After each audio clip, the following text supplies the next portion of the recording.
जय श्री राम। कल हमने बालकांड सुना था और हम आज सुनेंगे अयोध्या कांड। पर लेकिन शुरू करने से पहले आपको कुछ करना पड़ेगा। सबसे पहले आपको मेरे चैनल को सब्सक्राइब करना पड़ेगा। फिर आपको ये वीडियो शेयर करने पड़ेंगे आपके दोस्तों के साथ या आपकी फैमिली के साथ, और आपको ये वीडियो लाइक करना पड़ेगा। क्या आपने कर चुके हैं ये टास्क? ठीक है, अब हम शुरू करते हैं अयोध्या कांड। मिथिला की राजकुमारियां अयोध्या के राजकुमारों के साथ विवाह के बाद अयोध्या राजभवन में आराम से जिंदगी बिता रही थी। एक दिन भरत के मामा जी युद्ध जीत अयोध्या आए। वो भरत और शत्रुघ्न को अपने साथ अपने देश के कई ले गए। जब भरत और शत्रुघ्न गए हुए थे तब राजा दशरथ ने अपनी वृद्धावस्था को देखकर निर्णय किया कि भगवान श्री राम को युवराज बनाया जाए और राज्य अभिषेक किया जाए। राजा दशरथ गुरु वशिष्ठ के आश्रम गए गुरु वशिष्ठ से डिस्कस करने के लिए और उनसे आशीर्वाद लेने के लिए। जब गुरु वशिष्ठ को ये पता चला वो बहुत खुश हुए और उन्होंने राजा दशरथ से कहा कि वो ये चीज अपने मंत्रियों के साथ भी डिस्कस करें। पहले के ज़माने में भी ऐसा होता था कि राजा कभी भी अकेले एक डिसीजन नहीं लेते थे।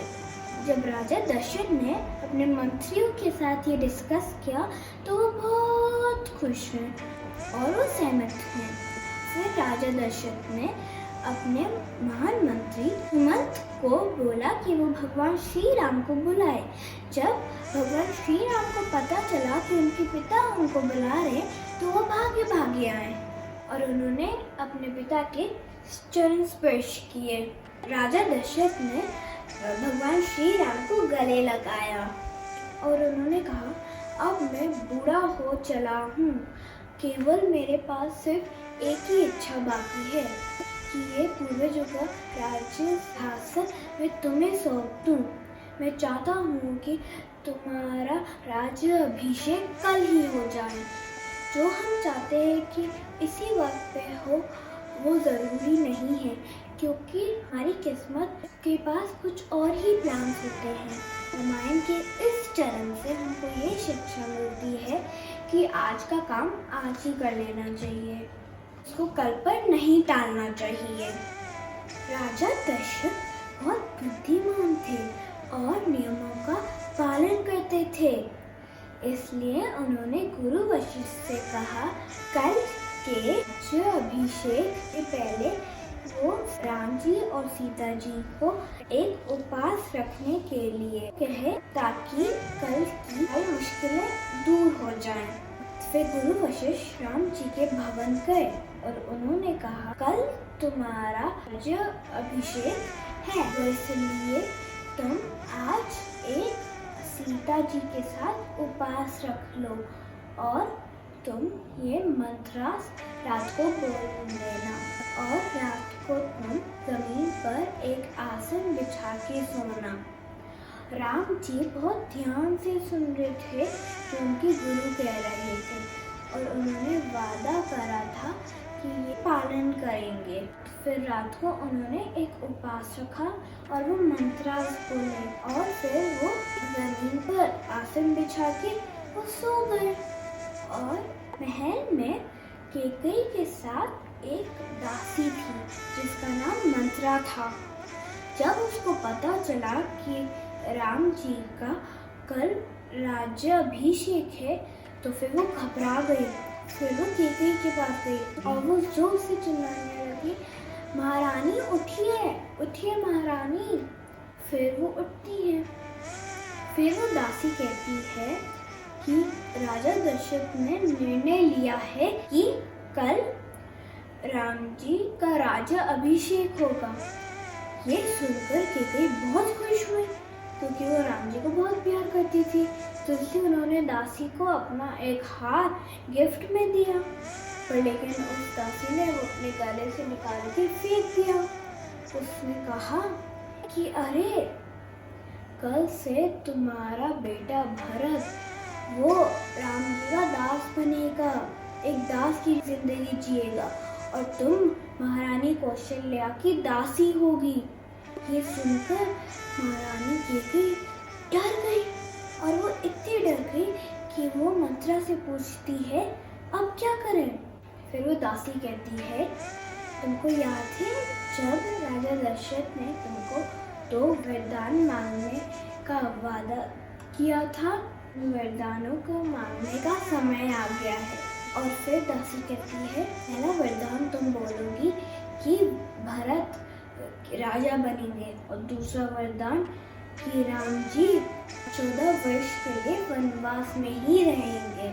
फिर केकई कहती है कि मैं पहला वरदान तो मांग लूंगी, पर लेकिन मैं राम जी को वनवास तो नहीं भेज सकती। फिर वो दासी कहती है कि अरे, तुम कुछ समझती ही नहीं हो, अभी मैं जैसा कह रही हूँ वैसे वैसे ही करो, नहीं तो फिर तुमको कल एक दासी बनना पड़ेगा। फिर केकई ने उसकी बात मान ली, और उन्होंने एक काली साड़ी पहन के सारे अपने गहने जमीन पर पटक के वो भवन में जमीन पर लेट गई। पहले के जमाने में राजाओं के पास अनेक रानियां होती थी, और राजा बहुत बिजी रहते थे, और उनको अपनी रानियों को खुश रखना पड़ता था। पर लेकिन अब ये तो पॉसिबल नहीं था कि उनकी रानी हमेशा उनके राजा से खुश रहे। तो अगर वो नाराज़ भी होती थी तो फिर राजाओं को मुश्किल हो जाती थी कि उनको पता चले कि उनकी कौन सी रानी उनसे गुस्सा है। तो इसलिए बड़े बड़े भवन में एक को भवन बना जाता है, जहाँ पे रानियाँ जाके चली जाती हैं, और जब भी एक रानी वहाँ पे जाती हैं तो फिर राजा को समझ में आ जाता है कि उनकी रानी उनसे गुस्सा है। जैसे ही राजा दशरथ को पता चलता है कि महारानी केकई को भवन में है, तो वो भागे भागे को भवन में जाते हैं।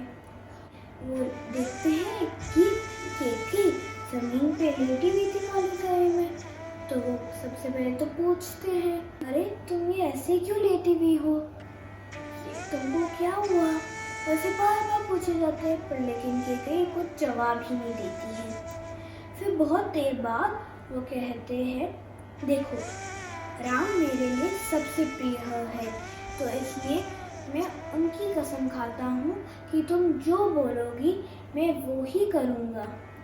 फिर जैसे ही उन्होंने ये बोला, केकई पलंग पे जाके बैठ गई, और फिर कहती है कि आपको याद है कि जंग के मैदान में जब आपका रथ टूट गया था और आप गिर गए थे, और मैंने आपको युद्ध के मैदान से बाहर लेके आई थी, और आपके अंदर से बांध निकाले थे, और आपकी सेवा करी थी, और आपको स्वस्थ बनाया था, और फिर आपने मेरे को 2 वचन दिए थे।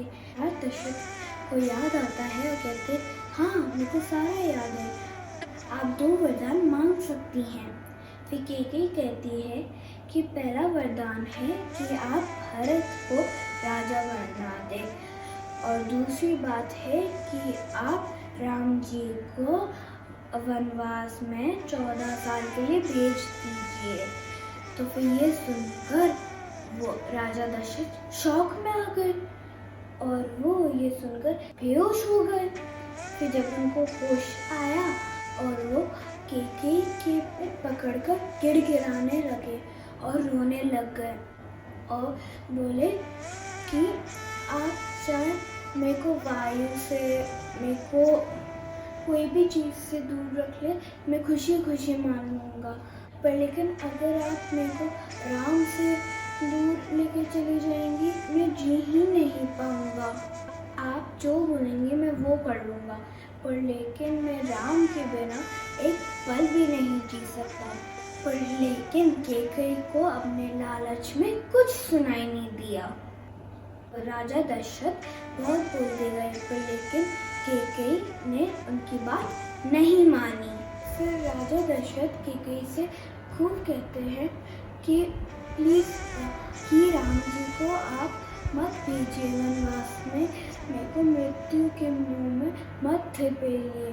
पर लेकिन कैकेयी उनकी बात नहीं सुनकर कहती है कि अगर आपने मेरी बात नहीं मानी तो फिर मैं विष पीकर अपने जीवन का अंत कर दूंगी। तो फिर राजा दशरथ कहते हैं ठीक है, पर लेकिन मृत्यु के पहले राम का चेहरा देखने दो। तो फिर कैकेयी राम जी को बुलाती हैं और फिर राम जी आते हैं। वो अपने जीवन में सबसे पहली बार देखते हैं कि उनके पिताजी बहुत दुखी होते हैं। तो फिर वो माता कैकेयी से पूछते हैं कि पिताजी इतने दुखी क्यों हैं। तो फिर कैकेयी कहती है कि बहुत सालों पहले राजा दशरथ ने मेरे को 2 वरदान का वचन दिया था, तो मैंने कल रात 2 वचन मांगे, एक कि भारत राजा बन जाए और दूसरा कि तुम 14 साल तक वनवास जाओ। तो फिर राम जी मुस्कुराए और राम जी कहते हैं बस इतनी सी बात है, आपकी इच्छा मेरा आदेश है, आप जो बोलेंगी मैं वो ही करूँगा। तो फिर कैकेयी शौक हो जाती है कि राम जी इतनी खुशी से कैसे मान सकते हैं। तो इसलिए कोई भी मुसीबत का सामना आपको हमेशा काम वे में करना चाहिए, कभी भी नाराज़ होकर या दुखी होकर नहीं करना चाहिए। राम जी माता कौशल्या के पास आशीर्वाद लेने जाते हैं और कहते हैं कि माता कौशल्या आप आशीर्वाद दीजिए, पिताजी ने मेरे को वन का राजा बनाया है। लक्ष्मण और सीता राम जी के साथ चलने के लिए तैयार होकर पूरे अयोध्या बहुत दुखी हुए कि राम जी 14 वर्ष के लिए वनवास जा रहे हैं। निकलने से पहले राम और लक्ष्मण जी अपने पिता के आशीर्वाद लेने गए और फिर वो निकल गए। अयोध्या के बहुत लोग थे जो उनके रथ के पीछे पीछे चले गए। फिर रास्ते में वो तमसा नदी के तट पर पहुंचे और राम जी ने कहा कि आज की रात हम यहीं बिता लेते हैं। फिर जब रथ ऊपर भी नहीं आया था तो राम जी उठ गए। राम जी ने सुमंत से कहा कि हम जल्दी से यहाँ से आगे जाते हैं ताकि हम निकल जाएं और जब तक ये उठे ये वापस अपने घर चले जाएं। तो फिर जल्दी से राम जी चले गए। तो फिर जब सुबह हुई तो फिर सब लोग उठ गए और जब उनको ना तो राजा दिखे ना तो रथ, तो वो परेशान हो गए। लेकिन थोड़ी ही देर बाद वो वापस चले गए। उसके बाद राम जी गंगा नदी के वहाँ पहुँचे और वो बहुत बड़ी नदी थी। हम यहीं विश्राम के लिए रुकते हैं। तो फिर जब वो लोग पेड़ के वहाँ बैठे तो वहाँ के राजा कुहू राम जी से मिलने आए जो उनसे बहुत प्रेम करते थे और उन्होंने कहा कि आप 14 साल के लिए यहीं पे ही रह जाएं। तो फिर राम जी ने उनको गले लगाया और कहा कि माता कैकेयी ने कहा है कि मैं 14 साल के लिए वनवास में ही रहूं, तो फिर मैं यहाँ पर नहीं रह सकता हूँ। अपनी प्रतिज्ञा और कर्तव्य से बंधा हूँ। अगले दिन सुबह वो सुमंत से कहते हैं कि आप वापस अयोध्या लौट जाइए। फिर जब राम जी सुमंत को कहते हैं कि वो वापस अयोध्या लौट जाए तो फिर सुमंत बहुत रोते हैं और वो कहते हैं कि मैं नहीं लौटूंगा। तो फिर राम जी कहते हैं कि आप हमारे मंत्री हैं और आप जाके पिताजी का ध्यान रखिए। तो फिर वो जब जाने लगते हैं तो फिर वो घोड़े भी पीछे देखकर हिनहिनाने लगते हैं क्योंकि सब लोग राम जी से बहुत प्रेम करते थे। जब सुमंत वापस अयोध्या लौट गए तब वो गंगा नदी तट पर गए। वहाँ पे उनको एक नाम का एक नाविक मिला। उसने राम जी को अपनी नाव देने से मना कर दिया और कहा अगर आप एक पत्थर को भी छुए तो फिर वो एक आदमी बन जाते हैं। तो फिर अगर आप मेरी बोट को ही छूएंगे तो फिर पता चले कि वो कुछ और ही बन गया, और मेरी ये बोट से ही तो मैं पैसे कमाता हूँ, मेरी बीवी और मेरी माँ ही मेरे घर पे हैं। तो अगर आप चाहे मेरी बोट पे बैठना तो फिर सबसे पहले आपको मुझे अपने पैर को गंगा नदी के जल से धोने की आज्ञा दे, तभी मैं आपको अपनी बोट पर चढ़ा सकता हूँ। तो फिर राम जी कहते हैं ठीक है, आप जल्दी से गंगा नदी का जल लेके आए हैं, हमारे पास इतना वक्त नहीं है। तो फिर जल्दी से गंगा नदी का जल लेके आते हैं और राम जी के पैर बहुत प्यार से बुलाते हैं और वो पी लेते हैं, और फिर वो राम जी को अपने नाव में आने देते हैं।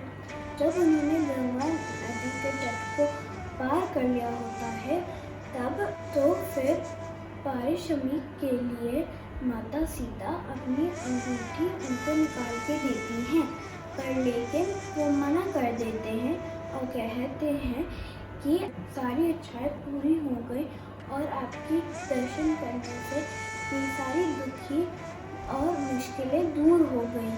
उसके बाद राम जी कहते हैं कि अभी हम आगे बढ़ते हैं, लक्ष्मण सिर्फ तुम्हारे पास ही हथियार है तो तुम सबसे आगे चलो, उसके बाद सीता जी और फिर मैं रहूँगा, ताकि सीता जी पूरी तरीके से सुरक्षित रहे।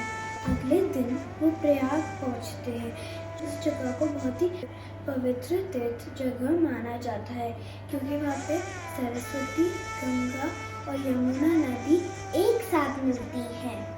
फिर वहाँ पे वो महर्षि भारद्वाज से मिलते हैं और पूछते हैं कि हमारे लिए सबसे सुरक्षित जगह रहने के लिए कहाँ होगी।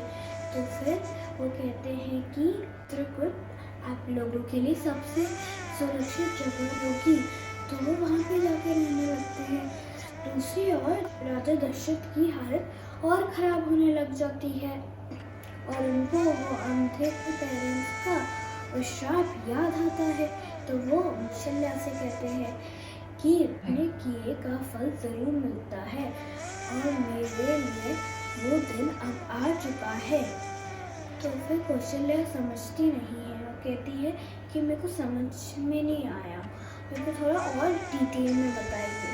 फिर राजा दशरथ कहते हैं कि मैं जब छोटा था तो मैं बहुत अच्छा धनुर्धर था और मैं अंधेरे में सिर्फ आवाज़ से ही सही निशाना लगा लेता था। एक रात मैं जंगली जानवरों के लिए शिकार करने गया था, एकदम से मेरे को, और वहाँ पे बहुत रात हो रही थी, बहुत अंधेरा था, कुछ दिखाई नहीं दे रहा था।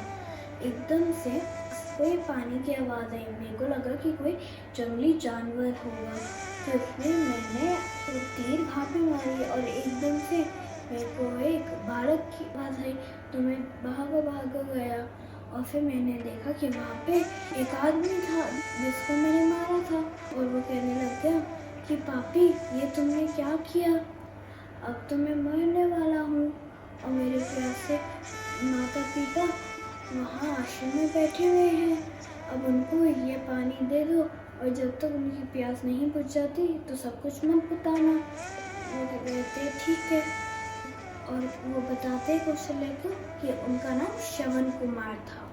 तो फिर श्रवण कुमार कहते हैं कि और ये तीर मेरे को बहुत दर्द करवा रही है, तो ये तीर मेरे शरीर से निकाल दो। और जैसे ही वो तीर निकालते हैं उसके शरीर से उनकी मृत्यु हो जाती है वहीं पे।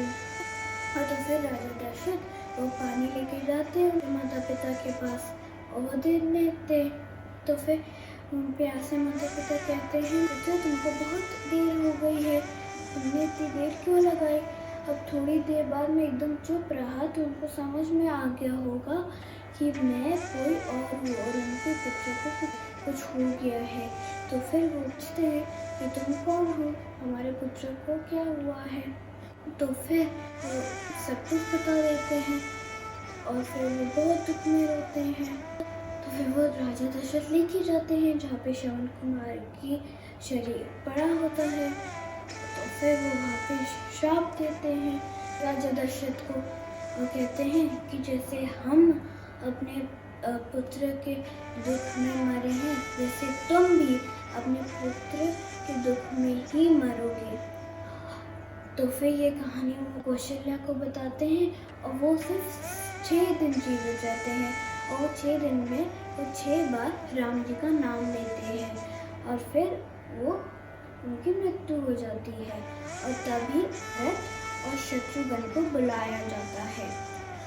और फिर भरत और शत्रुघ्न बोलते हैं कि अरे पिता कहीं दिखाई नहीं दे रहे हैं। तो फिर माता कैकेयी बताती हैं कि उनकी मृत्यु हो गई है और पूरी कहानी बताती है। ऐसे ही उनको बहुत गुस्सा आता है भरत जी को और वो अपनी माँ से नाराज़ हो जाते हैं और कहते हैं कि अब हमारे बीच में कोई रिश्ता नहीं है। एकदम से शत्रुघ्न को देखा कि वो जो मंत्रा थी उसने बहुत अच्छे अच्छे कपड़े पहने थे, तो उसको समझ में आ गया कि इसने ही कुछ करा होगा। तो इसलिए उसने इतनी जोर से उसको धक्का दिया कि उसका सिर और उसकी पीठ दोनों फूट गए। उसके बाद उन मंत्रियों ने कहा भरत को कि अब तुम्हारा वक्त आ गया है राजा बनने के लिए। पर लेकिन भरत कह रहे थे कि नहीं, मैं कह रहा हूँ, मेरे को लगता है कि हमको श्री राम के पास जाना चाहिए और उनको वापस बुलाना चाहिए। सारे मंत्रियों कहते हैं कि हाँ हाँ यही करते हैं और फिर वो निकल जाते हैं। कोई भी जंगली जानवर से उनको कोई हार्म नहीं पहुँचे क्योंकि वो एक पूरी सेना लेके आते हैं। ये जंगल में हलचल मच जाती है। तो ये हलचल की वजह से राम जी कहते हैं कि लक्ष्मण ऊपर जाके एक बार देखो कि क्या हो रहा है। एक पेड़ पे चढ़ के लक्ष्मण जी देखते हैं और वो देखते हैं कि भरत और शत्रुघ्न आ रहे एक पूरी सेना के साथ दूर से। तो फिर उनको लगा कि वो हमला करने आ रहे, तो भगवान श्री राम को कहते हैं। लेकिन भगवान श्री राम कहते हैं कि वो ज़रूर हमको वापस बुलाने आए होंगे। तो फिर थोड़ी ही देर बाद जब वो बहुत थोड़ी पास आ गए थे उनके, तो फिर भरत और शत्रुघ्न अकेले गए और उन्होंने अपनी सेना को वहीं पे ही रोक दी। फिर जब वो वहाँ पे गए तो भरत जी ने उनके पैर छुए राम जी के और उनको गले लगाया और फिर उन्होंने बड़े दुख से कहा कि उनके पापा मतलब राजा दशरथ अब नहीं रहे। राम जी को भी बहुत दुख हुआ और फिर भरत जी कहते हैं कि अब से आप ही मेरे पिता हो, आप ही मेरे भाई हो, आप ही मेरे सब कुछ हो, आप ही अयोध्या के राजा बन सकते हैं। तो इसलिए आप हमारे साथ अयोध्या लौट जाइए। तो फिर वो कह देते पिताजी ने कहा है कि मैं यहाँ पे 14 साल के लिए रहूँगा और मैं उनके शब्दों का पालन करूँगा। भरत बहुत कहते हैं कि प्लीज़ चलो प्लीज़ चलो, पर लेकिन वो नहीं मानते हैं और वो कहते हैं कि मैं यहीं रहूँगा। तो फिर भरत कहते हैं ठीक है, इच्छा मेरे लिए आदेश है, मैं कर्तव्य समझ के उसका पालन करूँगा। आप मुझे केवल आपकी चरण पादुकाएं दे दीजिए ताकि मैं हर दिन उनकी पूजा करके आपका इंतज़ार करूँगा। और फिर भरत शत्रुघ्न और सब लोग वापस अयोध्या लौट जाते हैं और फिर भरत की चरण पादुकाओं को सिंहासन के उचित जगह पे रख देते हैं और वो हर दिन उनकी पूजा करते हैं और इंतज़ार करते हैं उनका। तो आज अयोध्या कांड यहीं समाप्त होता है। अगर आपको अयोध्या कांड अच्छा लगा तो आप इस वीडियो को लाइक करिए और ये वीडियो शेयर करिए अपने दोस्तों के साथ या अपने परिवार के साथ और ये मेरा चैनल ज़रूर सब्सक्राइब कीजिए। मैं आपके लिए लेके आऊँगी